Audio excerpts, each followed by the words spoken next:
ஷஹரு ரமலான் ஷஹரு குரான். ரமலானுக்கு என்னென்ன பேர் கொடுக்கணும்னு கேட்டா இது குரானுடைய மாதங்க. குரானோடு தான் நாம் இருக்க வேண்டும். சுஃபியானே சௌரி ரஹ்மத்துல்லாஹி பற்றி வருகிறது, ரமலான் மாதத்துடைய பிறை பார்த்து விட்டால் மக்களுடைய கண்களை விட்டு ஓடி ஒளிந்து கொள்வார்கள்.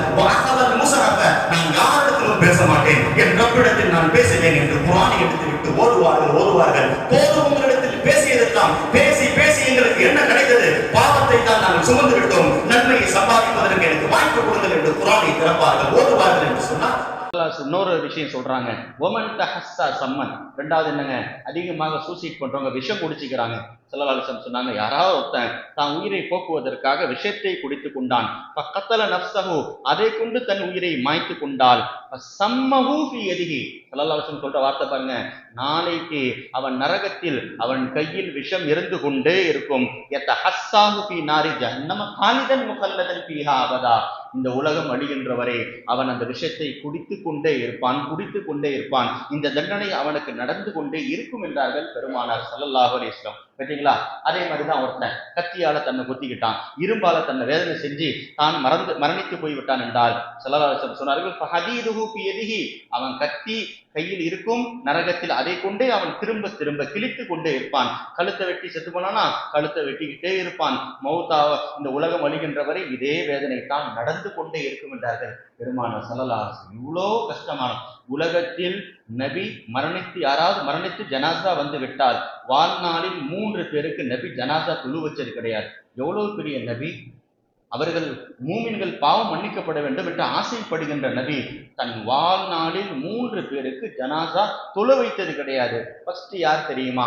நயவஞ்சகர்கள். பார்த்தீங்களா? முனாஃபிகீன்கள். அவர்கள் மரணித்து அவர்களுடைய ஜனாசாக்கள் ஸல்லல்லாஹு அலைஹி வஸல்லம் ஒரு தடவை சொல்லும் போது சொன்னாங்க, கியாமத் வரை வருகின்ற நயவஞ்சகருடைய பெயர்கள், அவருடைய தந்தையின் பெயர்கள், அவருடைய குடும்ப விலாசங்கள் என்னிடத்தில் இருக்கிறது.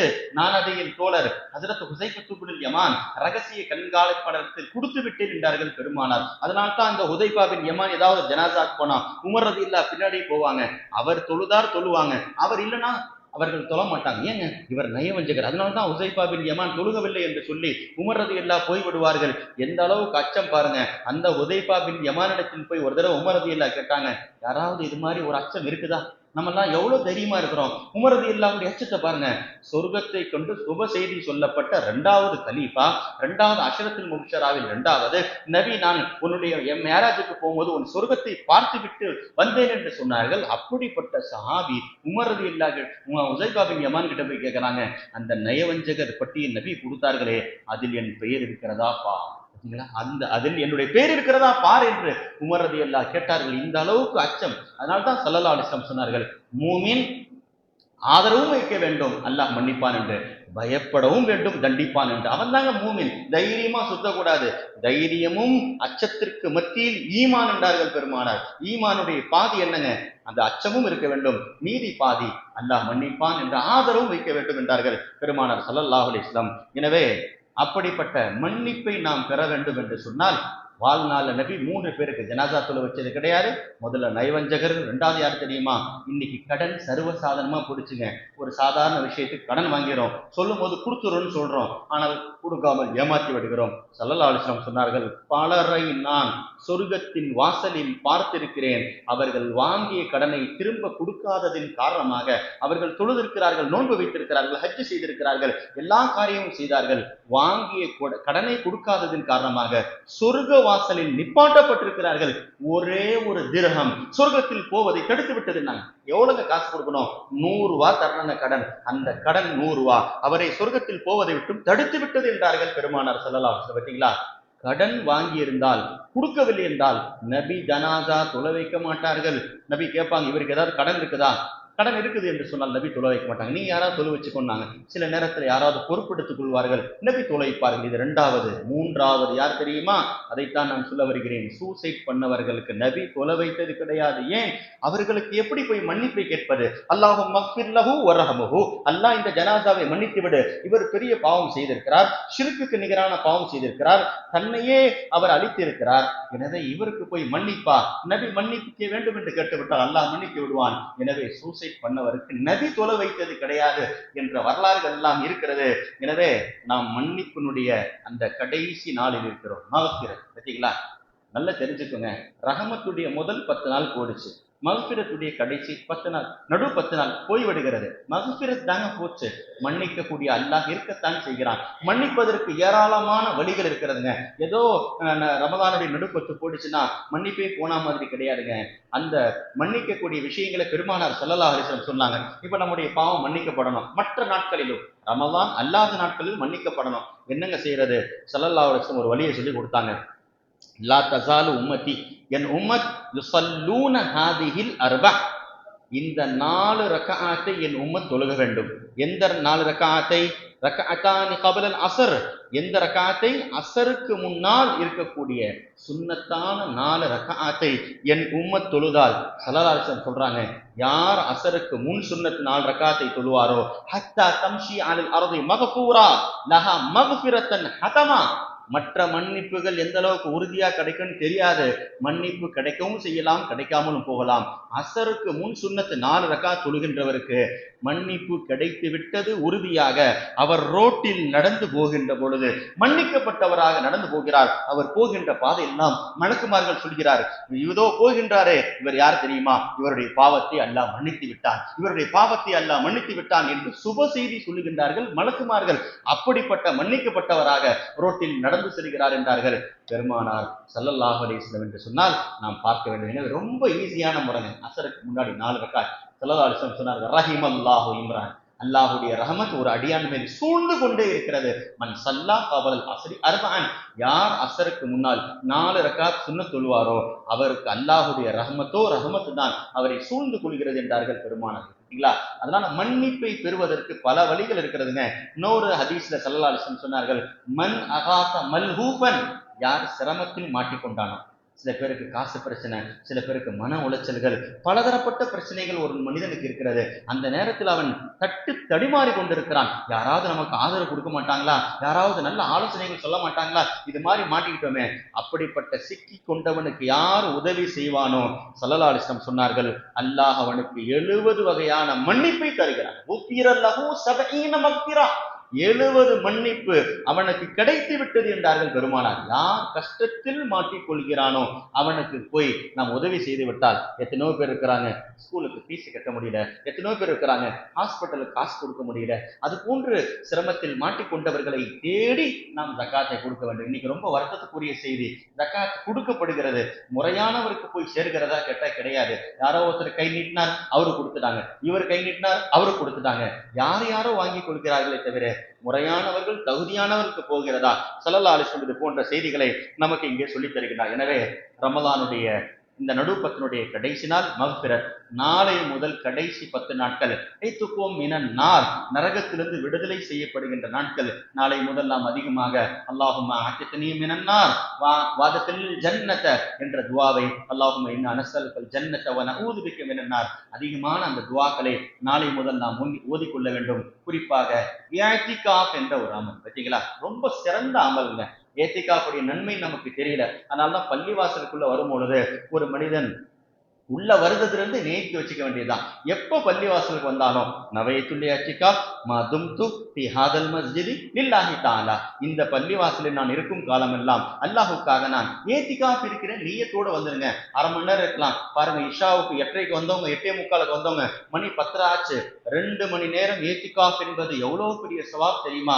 ஸல்லல்லாஹு அலைஹி வஸல்லம் சொன்னார்கள், ஒரே ஒரு சில மணி நேரங்கள், சில நாட்களுடைய ஏத்திகாஃப் என்பது மனிதனுக்கும் நரகத்திற்கும் மத்தியில் 500 ஆண்டுகளுடைய தூர தொலைவை ஏற்படுத்தி விடுகிறது. நரகத்திற்கும் அவனுக்கும் மத்தியில் 500 ஆண்டுகள் கேப்பை ஏற்படுத்தி விடுகிறது. அந்த அளவுக்கு அல்லாஹ் இரண்டுக்கும் மத்தியில் இடைவெளி ஏற்படுத்தி விடுகிறான் என்றார்கள். ஒரு நாளுடைய ஒரு சில மணி நேரங்களுடைய ஏத்திகாஃப் இப்படிப்பட்டது என்று சொன்னால், ரமலானில் கடைசி அந்த 10 நாட்கள் இருக்கக்கூடிய ஏத்திகாஃப் இருக்கிறத ஸல்லல்லாஹு அலைஹி வஸல்லம் சொன்னாங்க, அல் முஅ்தகிஃபு யஅ்தகிஃபு துனூப், ஏத்திகாஃப் என்னங்க நன்மை என்று கேட்டால் ஒன்றே ஒன்று தான், அவன் பாவம் செய்யாமல் இருக்கிறான். வெளியில இருந்தா புறம் பேசுவான், வெளியில இருந்தா கோல் சொல்லுவான், வெளியில இருந்தா அந்நிய பெண்களை பார்ப்பான், யாருக்கிட்டே போய் பேசிட்டு இருப்பான், பள்ளிவாசல்ல உட்கார்ந்துட்டு இருக்கிறவன் எல்லா பாவத்தை விட்டும் தவிர்ந்து கொண்டு இருக்கின்றானே, இதுதான் ஏத்திகாஃபுடைய சிறப்பு. எனவே ஸல்லல்லாஹு அலைஹி வஸல்லம் சொன்னாங்க, அவன் ஏத்திகாஃப்ல இருக்கிறதுனால கல்யாணத்துக்கு போக முடியலையே, நோயாளி இருக்கிறார், நோயாளி போய் விசாரிக்க முடியலையே, அந்த ஜனாதால போய் அடக்கத்துல போய் கலந்து கொள்ள முடியலையே, அவரை போய் பார்க்க முடியலையே, இந்த இடத்துக்கு போக முடியலையே, வருத்தப்பட வேண்டாம். ஸல்லல்லாஹு அலைஹி வஸல்லம் சொன்னார்கள், இருக்கக்கூடிய இடத்திலேயே அவர் எல்லாம் எதையெல்லாம் செய்வாரோ அத்தனை நன்மைகள் அவரை தேடி வரும் என்றார்கள் பெருமானார் ஸல்லல்லாஹு அலைஹி வஸல்லம். அதனால ஏத்திகாஃப் இருக்கக்கூடிய ஒரு வாய்ப்பு. ரமலானில் கடைசி 10 நாட்கள் ஸல்லல்லாஹு அலைஹி வஸல்லம் ஒவ்வொரு ஆண்டும் ஏத்திகாஃப் இருந்திருக்கிறார்கள். ஒரு ஆண்டு முடியவில்லை, அடுத்த ஆண்டு 2 அந்த வருடத்திற்கு சேர்த்து 20 நாள் ஏத்திகாஃப் இருந்திருக்கிறார்கள் பெருமானார் ஸல்லல்லாஹு அலைஹி வஸல்லம். அப்படிப்பட்ட எந்த அளவுக்கு எழுதுகின்றார்கள் என்று சொன்னால், ஏத்திகாஃப் சுன்னத்தி முஅக்கதா.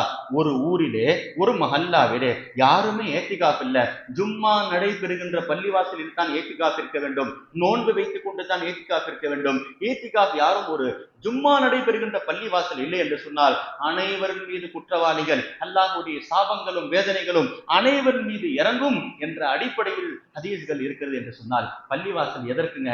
தொழுவதற்காக. பள்ளிவாசல் எதற்குங்க?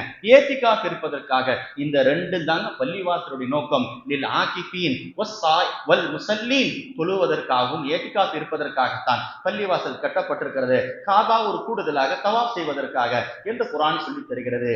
எனவே அப்படிப்பட்ட ஏத்திகாஃப் ஸல்லல்லாஹு அலைஹி வஸல்லம் சொன்னார்கள், ஏத்திகாஃபு அஷ்ரின் ஃபி ரமலான். ரமலான்ல 10 நாள் ஏத்திகாஃப் இருக்கிறதுக்கு என்ன தெரியுமா நன்மை? ஹஜ்ஜத்தைனி வ உம்ரத்தைனி. ஹதீஸ பாருங்க, ஹதீஸுடைய வார்த்தையை நான் சொல்றேன். ரமலானுடைய 10 நாட்களில் ஏத்திகாஃப் இருந்தால் ஒரு ஹஜ்ஜுடைய நன்மை சொல்லலங்க, 2 ஹஜ் 2 உம்ரா. அப்ப நீங்களே கணக்கு போட்டுக்கோங்க. ஒரு ஹஜ் செஞ்சா ஹாஜி, 2 ஹஜ் செஞ்சா அல் ஹாஜ். அப்ப நீங்க 2 ஹஜ் 2 உம்ரா என்றால் எத்தனை நன்மை கிடைத்து விட்டது. காசு செலவு பண்ணல. இன்னைக்கு ஒரு ஹஜ்ஜுடைய இது இல்லையே காசு என்னங்க, 7 லட்சம் ரூபாயிலிருந்து 8 லட்சம் ரூபாங்க. உம்ராவே 1.5 லட்சம் ரூபாய் ஆகிவிட்டது என்று சொன்னால் எத்தனை லட்சங்கள் உங்களுக்கு 10 நாட்களில் கிடைத்து விட்டது என்பதை பாருங்கள். அதை விட இந்த ஹஜ்ஜினுடைய நன்மை, உம்ராவுடைய நன்மை எல்லாம் ஒதுக்கி வைங்க. ஒரே ஒரு ஹதீஸை நான் சொல்லுகிறேன். இந்த ஹதீஸுக்காகவே நம்ம எல்லாம் ஏத்திகாஃப் இருக்கணும். ஏன் தெரியுமா? ஸல்லல்லாஹு அலைஹி வஸல்லம் அப்படி ஏத்திகாஃபை ஆர்வப்படுத்தினார்கள். நபியோடு நாம் வாழவில்லை, நபியோடு நாம் இருக்கவில்லை. நபியுடைய காலம் என்னங்க? ஹிஜ்ரி 10ஓடு முடிந்து விட்டது. அன்றைய காலத்தில் வாழ்ந்தவர்கள் நபியோடு இருந்திருப்பார்கள், தொழுதிருப்பார்கள். இப்ப ஸல்லல்லாஹு அலைஹி வஸல்லம் கியாமத் வரை வருகின்ற மக்களுக்கு ஒரு சலுகை செய்கின்றார்கள். என்னோடு யாராவது ஏத்திகாஃப் இருக்க ஆசைப்படுறீங்களா? பார்த்தீங்களா, யாருக்குங்க நபியோடு ஏத்திகாஃப் இருக்க ஆசை இருக்காது? ஏங்க காபால போய் ஏத்திகாஃப் இருக்கிறோம்? அந்த காபாவுடைய அந்த இடத்தில் இருந்தால் ஒரு நல்ல காரியம். மதீனால ஏங்க ஏத்திகாஃப் இருக்கிறோம்? அங்க இருந்தா பெருமானுடைய ரவுலா அந்த இடத்தை பார்க்க முடியும், காபால இருந்தா காபாவை பார்க்க முடியும், அவ்வளவு கிட்டத்துல. இப்ப நபி சொல்லுகின்றார்கள், என்னோடு யாராவது ஏத்திகாஃப் இருக்க ஆசைப்படுகிறீர்களா? அது எப்படி சாத்தியம்? நபிதான் இல்லையே. ஸல்லல்லாஹு அலைஹி வஸல்லம் சொன்னார்கள், என்னோடு ஏத்திகாஃப் இருக்க நினைக்கின்றவர் ரமலானுடைய கடைசி 10 நாளில் ஏத்திகாஃப் இருக்கட்டும். அவர் என்னோடு ஏத்திகாஃப் இருந்ததை போல. பார்த்தீங்களா, நபியோடு ஏத்திகாஃப் இருக்கக்கூடிய ஒரு வாய்ப்பு 10 நாள் ஏத்திகாஃப் இருந்து விட்டால் கிடைத்து விட்டது. மன் அராத அன் யஅதகிஃப மஇ ஃபல்யஅதகிஃப் ஃபில் அஷ்ரில் அவாகிர். கடைசி 10 நாளிலே அவர் ஏத்திகாஃப் இருக்கட்டும், என்னோடு ஏத்திகாஃப் இருந்ததை போல என்றார்கள் பெருமானார். பார்த்தீங்களா, சில காரியங்கள்ல சில சாத்தியமில்லாதது நடந்துருங்க. எப்படிங்க? ரமலான் எத்தனை பேர் உம்ராக்கு போயிருக்கிறாங்க நமக்கு தெரிஞ்சவங்க எல்லாம். என்னங்க சவாபு? உம்ரத்துல் ஃபி ரமலான். யார் ரமலானில் போய் உம்ரா செய்கிறாரோ அவர் என்னோடு ஹஜ் செய்ததை போல கஹஜ்ஜதி மஇ. ரமலான் மாசத்துல உம்ரால போயிருந்தா என் கூட ஹஜ்ஜுக்கு வந்தால் 1.25 லட்சம் சஹாபாக்கள் ஹஜ்ஜத்துல் விதால என்னோடு ஹஜ்ஜு செஞ்சாங்க, உம்ரா செஞ்சாங்க. அந்த நன்மை அவருக்கு கிடைத்து விடும் ரமலான்ல உம்ரா இருந்தால் என்றார்கள் பெருமானார். எனவே ஏத்திகாஃப் இருக்கக்கூடிய ஒரு வாய்ப்பு. ஏத்திகாஃப் இருக்கக்கூடியவன் அல்லாஹ்விடத்தில் போராடுகின்றான் தன்னுடைய பாவத்திலிருந்து தப்பிப்பதற்காக என்று பெருமானார் ஸல்லல்லாஹு அலைஹி வஸல்லம் சொன்னார்கள். அவன் ஏத்திகாஃபிலிருந்து போகின்ற பொழுது பரிசுத்தமானவனாக, பாவத்தை போக்கியவனாக போகிறான் என்றார்கள் பெருமானார் ஸல்லல்லாஹு அலைஹி வஸல்லம். ஒரு உள் போராட்டங்க ஏத்திகாஃப். நம்ம எல்லாம் இருக்குங்க மூமின், பாவத்தை போக்குவதற்கு, அல்லாஹ்விடத்தில் நெருங்குவதற்கு ஒரு வாய்ப்பு தாங்க ஏத்திகாஃப். ஸல்லல்லாஹு அலைஹி வஸல்லம் அந்த ஏத்திகாஃபை, அதாவது நாளை மறுமையில அர்ஷ் கீழே யாருக்கும் இடம் கிடையாது, 7 பேருக்கு மட்டும்தான் அல்லாஹ்வுடைய அரசியல இடம் இருக்கிறது. அதுல ஏத்திகாஃப் சம்பந்தப்பட்ட காரியமே 4 காரியம் இருக்கிறது. உள்ளத்தை மஸ்ஜிதோடு சம்பந்தப்பட்டவர் சேர்ந்தாலும் பிரிந்தாலும் அல்லாஹுக்காக சேருவார், பிரிவார். யார் தனியாக அல்லாஹ்வை ஜிக்ர் செய்வாரோ இது எல்லாம் நாளைக்கு மறுமையில அல்லாஹ்வுடைய அரசின் கீழ் நிழல் பெறுகின்றவர்கள். இது எல்லாம் ஏத்திகாஃப்ல கிடைக்குங்க. அல்லாஹ்விடத்தில் தனிமையில் இருந்து ஜிக்ர் செய்ய முடியும், அடுத்து தொழுகை எதிர்பார்க்க முடியும், பள்ளி வாசலே கல்வி இருக்க முடியும், பாவத்திலிருந்து தப்பிக்க முடியும். இது எல்லாம் ஏத்திகாஃபில் மட்டும்தான் சாத்தியம் என்பதை நாம் எல்லாம் பார்க்க வேண்டும். எனவே நபிமார்கள் ஏத்திகாஃப் இருந்திருக்கிறாங்க, மூசா அலைஹிஸ்ஸலாம் ஏத்திகாஃப் இருந்திருக்கிறாங்க, பெரும் பெரும் சஹாபாக்கள் ஏத்திகாஃப் இருந்திருக்கிறாங்க, ஸல்லல்லாஹு அலைஹி வஸல்லம் ஏத்திகாஃப் இருந்திருக்கிறாங்க. எனவே ரமலான்ல இருக்கக்கூடிய ஏத்திகாஃப் சிறந்ததாக இருக்கிறது. வாய்ப்புள்ளவங்க என்னால 10 நாள் இருக்க முடியல, குறைஞ்சது 3 நாளாவது இருக்க வேண்டும் என்ற அடிப்படையில் விடுமுறை நாட்கள் இருக்கிறது. ஒருத்தருக்கு சனிக்கிழமை லீவா இருக்கலாம், ஒருத்தருக்கு ஞாயிற்றுக்கிழமை இருக்கலாம். யார் யாருக்கு என்ன வாய்ப்பு இருக்கிறதோ பள்ளிவாசல ஒரு ஓரத்துல, பெண்களை பொறுத்த வரைக்கும் பள்ளிவாசல ஏத்திகாஃப் கிடையாதுங்க. அவங்க என்ன செஞ்சிட வேண்டியதுதான், அவர்கள் வீட்டில தனியான ஒரு இடத்துல இருந்துக்க வேண்டியதான். ஆயிஷா அம்மையாரும் ஏத்திகாஃப் இருந்தாங்க, தான் வீட்டுல இருந்தாங்க, தன்னுடைய இடத்தில் இருந்தார்கள். அங்கே இருந்து தன்னுடைய குடும்பத்தினுடைய தேவைகளை செய்து கொண்டு அங்கே இருந்துக்க வேண்டியதுதான். அங்கே இருந்துக்கிட்டு நம்ம பர்ச்சேஸுக்கு வெளியில போயிடக்கூடாது. அங்கே இருந்து கொண்டால் அது ஏத்திகாஃபுடைய நன்மை கிடைக்கும். பெண்களுக்கு அதுதாங்க ஏத்திகாஃப், வீடே பள்ளிவாசலாக ஆகிவிடும் என்ற அடிப்படையில் ஸல்லல்லாஹு அலைஹி வஸல்லம் இந்த ஏத்திகாஃபுடைய சிறப்புகளை ஏராளமாக சொல்லி இருக்கிறார்கள். எனவே குறிப்பாக இன்று ஓதப்பட்ட சூரா சூரத்துல் ஜுமர். இந்த சூறாவும் காஃபிர் என்று ஓதுகின்ற சூரா, இந்த 2 சூறாவும் இன்று ஓதப்பட்டது. முதல்ல ஓதப்பட்ட சூரா சூரத்துல் ஜுமர். ஜுமர்னா என்னங்க? கூட்டம் கூட்டமாக நாளை மறுமையிலே சொர்க்கத்திற்கு போவார்கள். ஜுமரா அல்லாஹ் சொல்லுகின்றான், நரகத்திற்கும் சில பேர் இழுத்து கொண்டு செல்லப்படுவார்கள், நரகவாசிகள் கூட்டமாக.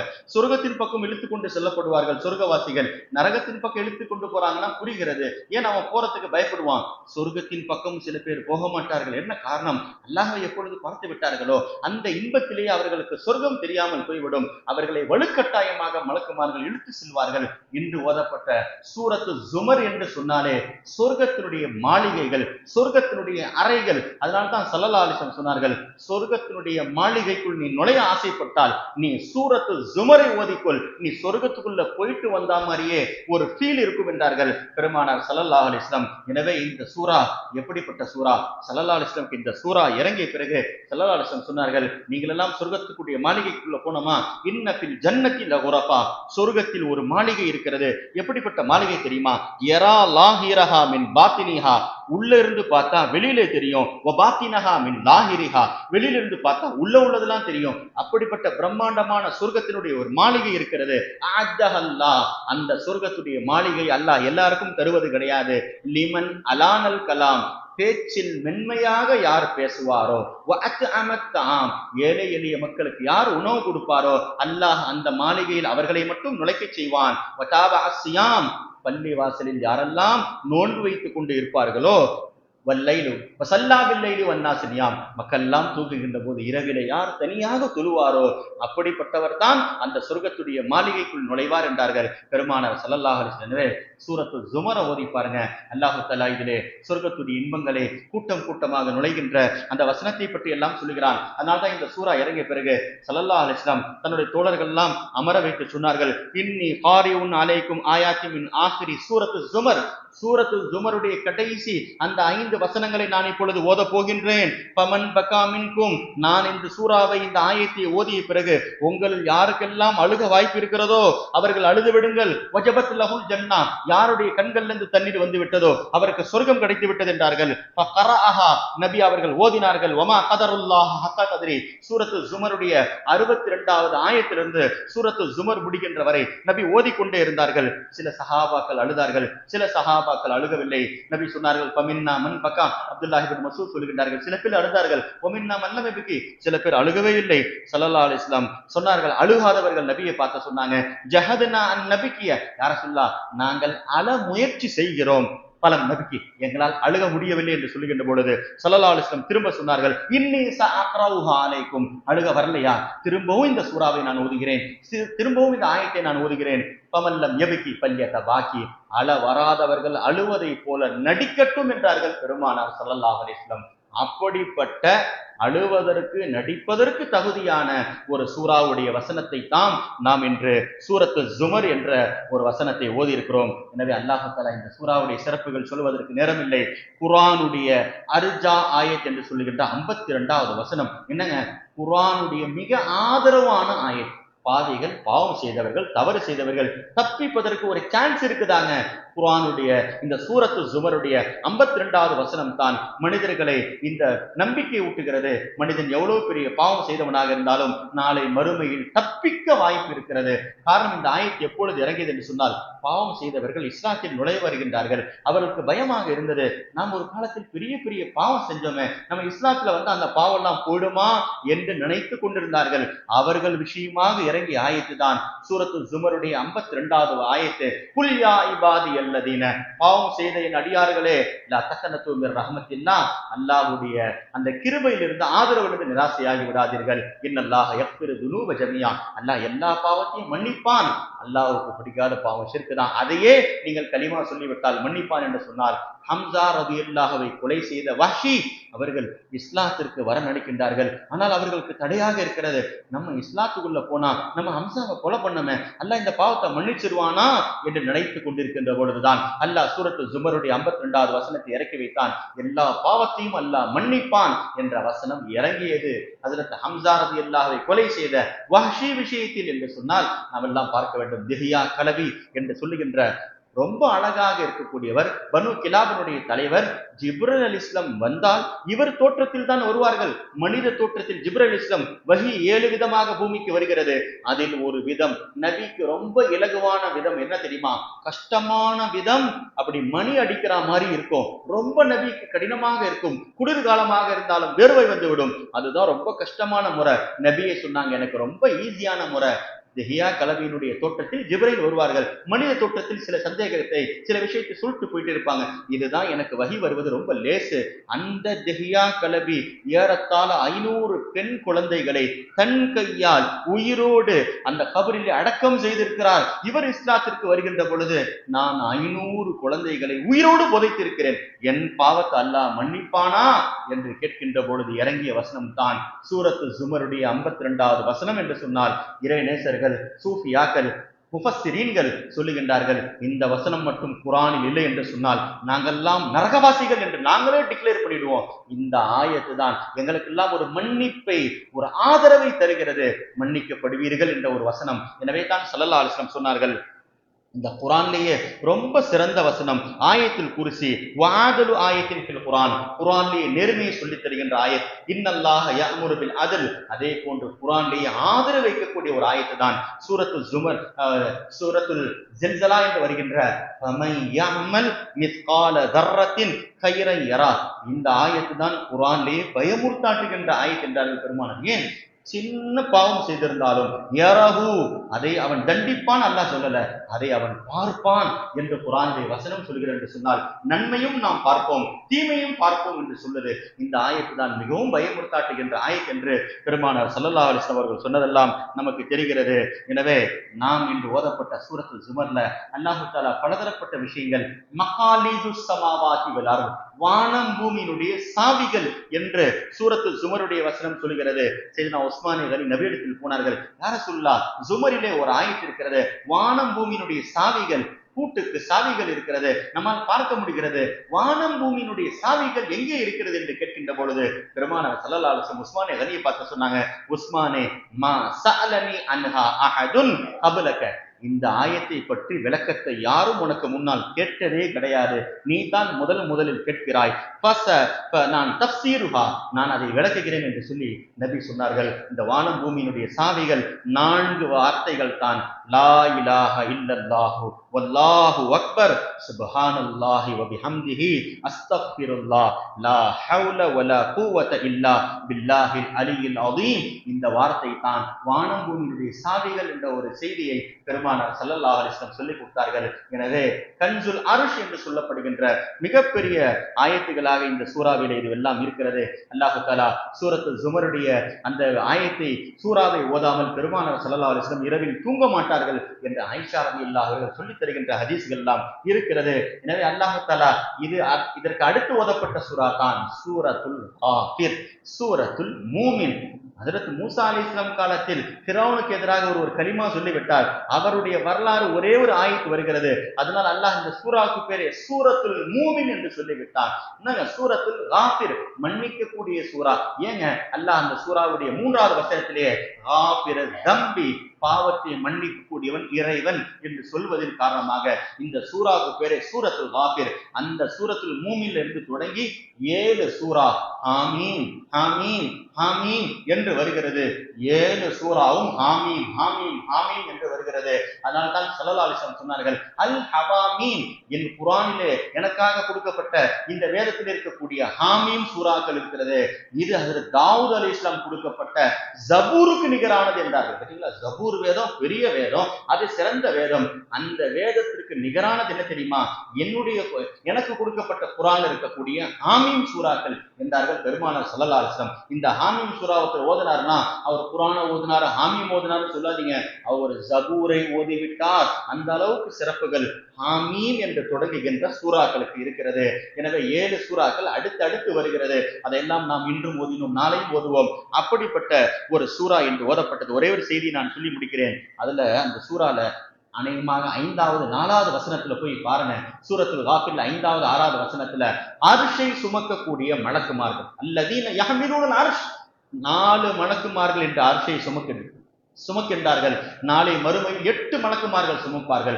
மலக்கு எப்படிங்க அரிசி சுமக்க முடியும்? அல்லாஹ் அரிசி உண்டாக்கியவுடன் அரிசி எவ்வளவு பெருசுங்க, ஒரே ஒரு அந்த அரசினுடைய நாற்காலி இருக்கிறது, அதில் ஒரு இடத்திலிருந்து இன்னொரு இடம், இன்னைக்கு என்னங்க குடிசி இருக்கிறது, என்னங்க தோ ஒண்ணு தோ ஒரு கால், 2 கால் தான். அல்லாஹ்வுடைய அரசு இருக்க குடிசைக்கு 2 கால் இருக்கிறது. எத்தனை கிலோமீட்டர் தெரியுமா? ஸல்லல்லாஹு அலைஹி வஸல்லம் சொன்னார்கள், அந்த அரசினுடைய குடிசையில் இருக்கக்கூடிய ஒரு கால்ல இருந்து இன்னொரு காலுக்கு மட்டும் ஒரு மனிதன் பயணம் செய்தால் 80,000 ஆண்டுகள் பயணம் செய்கிற அளவுக்கு தூரம் இருக்கு. 80,000 ஆண்டுகள். ஒரு குருசியினுடைய கால்ல இருந்து இன்னொரு கால் போறதற்கு 80,000 ஆண்டுகள் பயணம் செய்ய வேண்டும். இல்லைங்க, அதனால்தான் அர்ஷ் என்பது என்னங்க, இந்த வானம் பூமியை சூழ்ந்து இருக்கிறது என்று குர்ஆன் சொல்லுகிறது என்று சொன்னால், அப்படிப்பட்ட அந்த அர்ஷை 4 மலக்குமார்கள் சுமக்கிறார்கள். அல்லாஹ் அர்ஷ உண்டாக்கின பிறகு அல்லாஹ் மலக்குமார்களை பார்த்து சொன்னான், அர்ஷ தூக்குங்க. எல்லா மலக்குமார்கள் சேர்ந்து தூக்குறாங்க, தூக்க முடியல. உடனே அல்லாஹ் பண்ணா, மலக்க தூக்க முடியல. அப்போ வானம் பூமியில் இருக்கக்கூடிய எண்ணிக்கை அளவு, ஃபர்ஸ்ட் ஒரு அளவு இருந்துச்சு, அப்புறம் அளவை கூட்டுறான் அல்லாஹ்.